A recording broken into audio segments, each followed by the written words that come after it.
வாழ்க வளமுடன். ஓம் நமச்சிவாய. அனைத்து தமிழ் உள்ளங்களுக்கும் வணக்கம். நிகழும் ஸ்ரீ மங்களகரமான குரோதி ஆண்டு ஜூலை மாதம் 17ஆம் தேதி புதன்கிழமை அன்று அனுசம் நட்சத்திரத்தில் ஏகாதசி திதியில் சுப்பிரம் நாமயோகத்தில் வணிசை கரணத்தினில் சித்த யோகம் கூடிய நன்னாளில் இந்த மகத்தான ஆடி மாதம் பிறக்கிறது. ஆடி மாதம் என்றதும் நம் நினைவுக்கு வருவது ஆடிப்பெருக்கு மட்டும்தான். ஆனால் இந்த ஆடி மாதத்தில் நிறைய சிறப்பு அம்சங்கள் உள்ளன. ஆடி செவ்வாய், ஆடி வெள்ளி, ஆடி பூரம், ஆடி அமாவாசை என வரிசையாக நிறைய தினங்கள் கொண்டாடப்படுகிறது. நிறைய சுப தினங்கள் வந்தால் கூட இந்த ஆடி மாதத்தில் யாரும் சுப நிகழ்ச்சிகளை நடத்துவதில்லை. திருமணம் மற்றும் வளைகாப்பு போன்ற சுப நிகழ்ச்சிகளை இந்த மாதத்தில் வைப்பதில்லை. புதுமண தம்பதிகளையும் இந்த மாதத்தில் பிரித்து வைப்பது உண்டு. இந்த ஆடிப்பெருக்கு திருவிழாவின் போது புதுமண தம்பதிகள் புதிய மஞ்சள் கயிறுகளை மாற்றிக்கொள்வார்கள். இந்து ஜோதிடத்தின்படி ஆடி மாதம் ஒரு அசுபமான மாதமாக பார்க்கப்படுகிறது. எனவே இந்த மாதத்தில் திருமணம், சுப நிகழ்ச்சிகள், புதுமனை புகுவிழா என எந்த சுபகாரியங்களும் நடக்காது. இந்த ஆடி மாதத்தை ஒரு சூனிய மாதம் என்றும் கூறுவார்கள். ஆடி மாதத்தை ஒரு சூனிய மாதமாக பார்த்தாலும் இந்த மாதத்தில் ஏராளமான பூஜை மற்றும் விரதம் மேற்கொள்ளப்படுகிறது. இந்த மாதத்தில்தான் சக்தி தேவிகளையும் பைரவர், வாராகி, நரசிம்மர், மகிஷாசுர மர்த்தினி, துர்க்கையம்மன் போன்றோர்களை பக்தர்கள் மறக்காமல் வழிபடுகின்றனர். எனவே ஆடி மாதத்தில் நிறைய சிறப்பம்சங்களும் இருக்கத்தான் செய்கின்றன.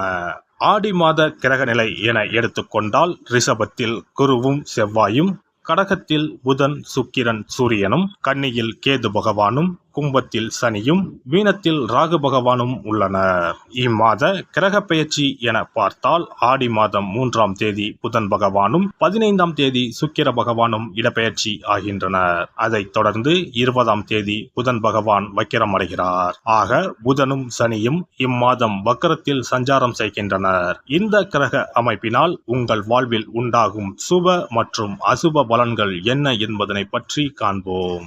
பிரதிபலன் எதையும் எதிர்பார்க்காமல் எடுத்த காரியங்களை செய்து முடிக்கும் குணமுடைய கடகராசி அன்பர்களே, இந்த மாதம் எதிர்ப்புகள் விலகும்.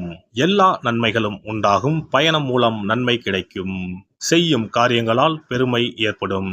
காரிய தடைகள் அவ்வப்போது இருந்தாலும் பணவரத்து அதிகரிக்கும். புத்தி சாதுரியம் கூடும். ஆன்மீகத்தில் நாட்டம் அதிகரிக்கும். குடும்பத்தில் சந்தோஷமான சூழ்நிலை காணப்படும். கணவன் மனைவிக்கு இடையே மகிழ்ச்சி நீடிக்கும். உறவு பலப்படும். பிள்ளைகள் மூலம் பெருமை கிடைக்க பெறுவீர்கள். அவர்களது கல்வியில் முன்னேற்றம் காணப்படும். வாய்க்கு ருசியான உணவு கிடைக்கும். பெண்களை பொறுத்தவரை இம்மாதம் புத்தி சாதுரியம் அதிகரிக்கும். எதிர்பார்த்த பணம் வந்து சேரும். பிரச்சனைகள் குறையும். குடும்பத்தில் இருப்பவர்களின் செய்கைகள் உங்களது கோபத்தை தூண்டுவதாக இருக்கும். பிள்ளைகளுடன் அனுசரித்து செல்வது நல்லது. தொழில் வியாபாரத்தை பொறுத்தவரை முன்னேற்றமான நிலை காணப்படும். வியாபார நிமித்தமாக பயணங்கள் செல்ல வேண்டியிருக்கும். போட்டிகள் குறையும். புதிய ஆர்டர்கள் பெறுவதில் தடுமாற்றம் உண்டாகும். எந்த வேலையை முதலில் கவனிப்பது என்ற குழப்பம் வரும். உத்தியோகத்தில் இருப்பவர்கள் திறமையான பேச்சால் வெற்றி பெறுவீர்கள். வாகன யோகம் உண்டாகும். எந்த ஒரு காரியத்திலும் சரியான முடிவுக்கு வர முடியாமல் தடுமாற்றம் உண்டாகும். மற்றவர்களின் கருத்துக்களை ஏற்றுக்கொள்ள முடியாத நிலை உண்டாகி அவர்களுடன் பகை ஏற்படலாம். கவனம் தேவை. சாமர்த்தியமாக பேசி எதையும் சமாளிக்கும் துணிச்சல் வரும். பணவரத்து திருப்தி தரும். எதிர்ப்புகள் குறையும். கலைத்துறையினருக்கு கடன் விவகாரங்கள் கட்டுக்குள் இருக்கும். புதிய ஆர்டர்களுக்கான முயற்சிகள் சாதகமான பலன் தரும். வீண் அலைச்சலை சந்திக்க வேண்டி இருக்கும். அரசியலில் உள்ளவர்கள் கோபமாக பேசுவதை தவிர்ப்பது நல்லது. மேல் மட்டத்தில் உள்ளவர்களுடன் வாக்குவாதங்கள் ஏற்படலாம். கவனம் தேவை. மாணவர்களுக்கு கல்வியில் நாட்டம் அதிகரிக்கும். ஆர்வமுடன் பாடங்களை படிப்பீர்கள். நட்சத்திர பலன்கள் புனர்பூசம் 4ஆம் பாதம். இந்த மாதம் நினைத்த காரியத்தை செய்து முடிக்கும் சூழ்நிலை உருவாகும். பண வசதி கூடும். தெய்வ சிந்தனை அதிகரிக்கும். வாழ்க்கையில் இருந்த அதிருப்தி நீங்கி பிடிப்பு உண்டாகும். எதிர்பார்த்த தகவல் வந்து சேரும். இடமாற்றம் உண்டாகலாம். எதிர்பாராத திடீர் செலவுகள் ஏற்படும். பூசம் நட்சத்திரம். இந்த மாதம் தொழில் வியாபாரத்தில் திடீர் செலவுகள் ஏற்படும். எதிர்பார்த்த லாபம் குறையலாம். புதிய ஆர்டர்களுக்காக கூடுதலாக அலைய வேண்டி இருக்கும். உத்தியோகத்தில் இருப்பவர்கள் கடுமையாக உழைக்க வேண்டியிருக்கும். ஆயுள்யம் நட்சத்திரம். இந்த மாதம் குடும்பத்தில் அடுத்தவர்களால் திடீர் பிரச்சனை தலை தூக்கலாம்.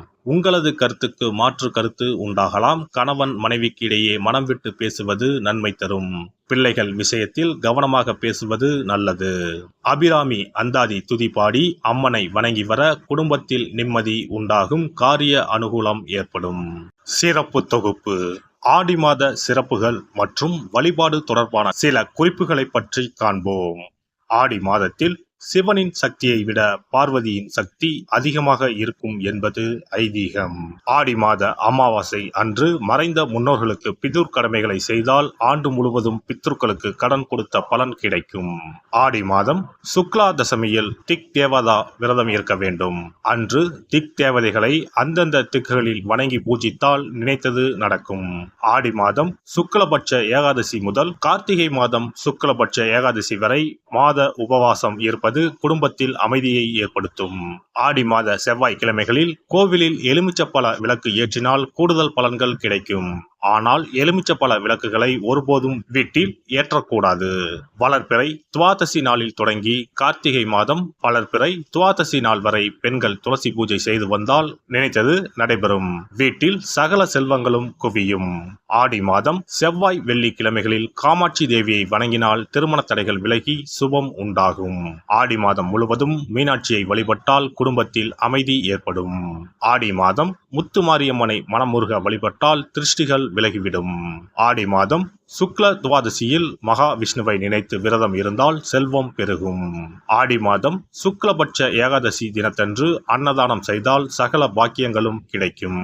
இம்மாதம் ஏகாதசி துவாதசி நாட்களில் அரச மரத்தை சுற்றி வந்து வழிபட்டால் வாழ்வில் மகிழ்ச்சி உண்டாகும். ஆடி மாத வெள்ளிக்கிழமைகளில் மகாலட்சுமியை வழிபட்டால் வீட்டில் செல்வம் சேரும். இம்மாதம் ஏதாவது ஒரு வெள்ளிக்கிழமை அம்மனை ஆவாகனம் செய்து வீட்டுக்கு வரவழைத்து வழிபடுவது சிறப்பை தரும். ஆடி மாதம் குத்து விளக்கை லட்சுமியாக பாவித்து அலங்கரித்து வழிபடுதல் வேண்டும். ஆடி மாதம் அம்மனுக்கு பால் பாயசம் சர்க்கரை பொங்கல் வைத்து வணங்குதல் வேண்டும். அம்மனை வழிபடும் போது மறக்காமல் லலிதா சகஸ்ரநாமம் சொல்ல வேண்டும். இம்மாதம் வீட்டில் சிறப்பு பூஜைகள் செய்யும் போது சிறு பெண் குழந்தைகளை அம்மனாக பாவித்து உணவு கொடுத்து ரவிக்கை சீப்பு குங்குமச்சிமிழ் கண்ணாடி வளையல் தாம்பூலம் கொடுக்க வேண்டும். இம்மாதம் அம்மனுக்கு சாற்றப்படும் வளையல்களை பெண்கள் அணிந்து கொண்டால் திருமண பாக்கியம் குழந்தை பாக்கியம் சகல நலன்களையும் நீங்காத செல்வத்தையும் பெறலாம். ஆடி மாத வெள்ளிக்கிழமைகளில் அதிகாலையில் எழுந்து குளித்து தூய ஆடை அணிந்து சாணத்தை பிள்ளையராக பிடித்து செவ்வரளி செம்பருத்தி அருகு கொண்டு சூரிய உதயத்திற்கு முன்னர் விநாயகரை பூஜிக்க வேண்டும்.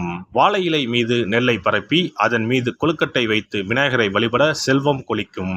ஆடி பௌர்ணமி அன்று சிவபெருமானுக்கு திரட்டுப்பால் அபிஷேகம் செய்து கருப்பு பட்டாடை 100 முத்துக்கள் கோர்த்த மணிமாலை கரு ஊமத்தம் பூ மாலை அணிவித்து மூங்கில் அரிசி பாயாசம் படைத்து வழிபட்டால் எப்பேற்பட்ட பகையும் விலகும். பொதுவாகவே வெள்ளிக்கிழமைகள் அம்பாளுக்குரிய சிறந்த நாட்களாகும். இதனோடு அயனத்துக்குரிய சிறப்பும் சேர்வதால் ஆடி மாதத்தில் வரும் வெள்ளிக்கிழமைகள் அம்பாளுக்கு தனிச்சிறப்பு கொண்டவையாக கருதப்படுகின்றன. எல்லாம் வல்ல இறையருளால் நீங்களும் உங்கள் அன்பு குடும்பமும் உடல் நலம் நீலாயுள் நிறை செல்வம் உயர் புகழ் மெய்ஞானம் ஓங்கி வாழ்க வளமுடன்.